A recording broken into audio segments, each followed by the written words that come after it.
Have you ever wondered what it really means to live well? Not just to exist or to get by, but to truly live a life that feels meaningful, purposeful, and right? It's a question that can keep you up at night, or inspire you to search for answers in books, conversations, and even in your own heart. That's a question that's haunted thinkers across continents and centuries. From the earliest days of civilization, humans have wrestled with what it means to be good, to be fulfilled, to be in harmony with the world around them. Today, I want to take you on a whirlwind journey, across ancient India and Greece, to explore two of the world's most profound answers, Hindu Dharma and Greek Arete. These aren't just old ideas locked away in dusty books, they're living traditions that still shape how millions of people think about life, virtue, and happiness. Let's start with Dharma. In India, the concept of Dharma is woven into the very fabric of daily life, from the grandest rituals to the smallest acts of kindness. In Sanskrit, Dharma comes from dri, which means to uphold. It's about supporting, sustaining, and maintaining the order of things. But it's so much more than just a word for law or duty. Dharma is a living principle, a guide for how to act in every situation, whether you're a parent, a teacher, a leader, or a friend. Dharma is the glue that holds the universe, society, and even the individual together. It's the force that keeps everything in balance, from the swirling galaxies above to the bustling markets below. Imagine it as the invisible thread running through everything, from the cosmic dance of galaxies to the smallest decisions you make every day. Dharma isn't one size fits all. It's not a rigid rulebook, but a living, breathing path that adapts to who you are and where you are in life. There's cosmic Dharma, the natural order of the universe. This is the rhythm of the stars, the cycles of nature, the laws that govern all existence. There's social Dharma, your role in society, shaped by traditions and life stage. It's about how you fit into your family, your community, your nation, and how you contribute to the greater good. And then there's personal Dharma, or Svadharma, your unique calling, that gut feeling when you know what you're meant to do. It's the sense of purpose that whispers to you in quiet moments, urging you to follow your own path, even when it's hard. Picture Arjuna on the battlefield, paralyzed by doubt. He's torn between his duty as a warrior and his love for his family and friends on the opposing side. Krishna tells him, do your duty, even if it's hard. Sometimes, the right thing isn't the easiest thing. Dharma asks us to rise above our personal likes and dislikes, and to act for the greater good. Dharma isn't about what you want, it's about what the world needs from you. It's about service, sacrifice, and finding meaning in your responsibilities. It's purpose, not preference. It's about aligning your actions with a higher order, even when it challenges your comfort zone. Now let's leap to ancient Greece, home of philosophers and heroes. Here, the search for virtue took a different but equally fascinating path. The Greeks had their own answer, Arete. This word echoed through their myths, their poetry, and their daily lives. At first, Arete meant strength or skill, especially on the battlefield. It was about being the best warrior, the fastest runner, the most cunning strategist. But with thinkers like Plato and Aristotle, it evolved into something deeper, excellence or virtue.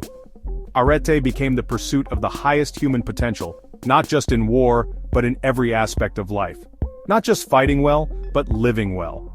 It was about harmony of mind, body, and spirit, about being a good friend, a wise leader, a just citizen. Aristotle took Arete and ran with it. He believed that every human has the potential for greatness, but it takes effort, reflection, and practice to realize it. For him, being virtuous wasn't about following rules, it was about becoming the best version of yourself. It was a lifelong journey, a process of growth and self-discovery.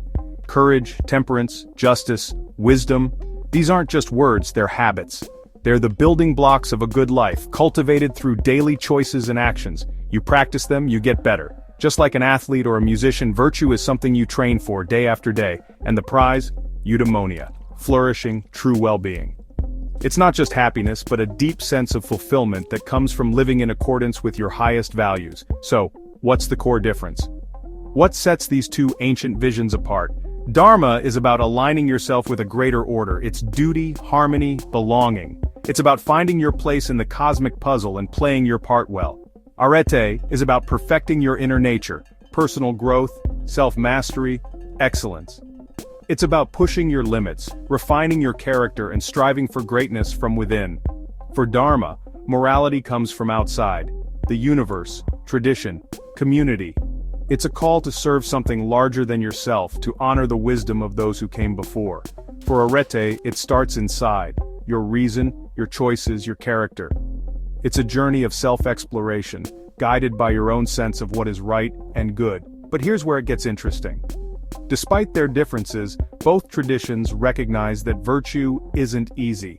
It requires discipline, courage, and a willingness to question yourself and your world. Are these two paths totally separate, or can they actually work together? In a world that's more connected than ever, maybe we can learn from both. Think about it. Both Dharma and Arete ask, how should I live? Both challenge us to rise above selfishness, to seek something greater than our own comfort or pleasure. Both demand discipline, self-transformation, a vision of what it means to be human. They invite us to grow, to serve, and to strive for something higher. And in our globalized world, the lines are blurring. We see ideas from East and West mixing, inspiring new ways of thinking about virtue and the good life. Dharma's ideas show up in Western mindfulness, yoga, and even the search for meaning in work. People everywhere are looking for ways to connect their actions to a deeper sense of purpose.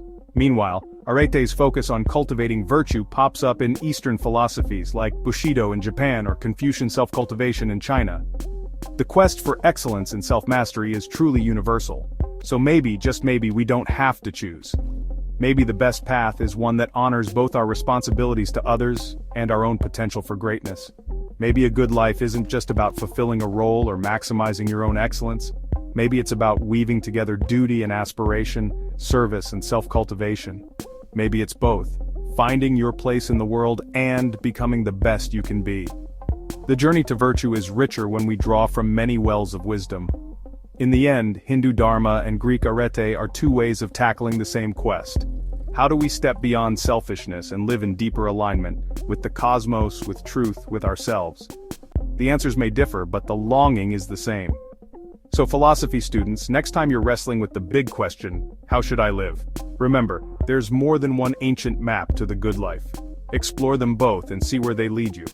Maybe the answer is somewhere in the journey between them. The search for virtue is never finished, and every step you take brings you closer to your own understanding of what it means to live well.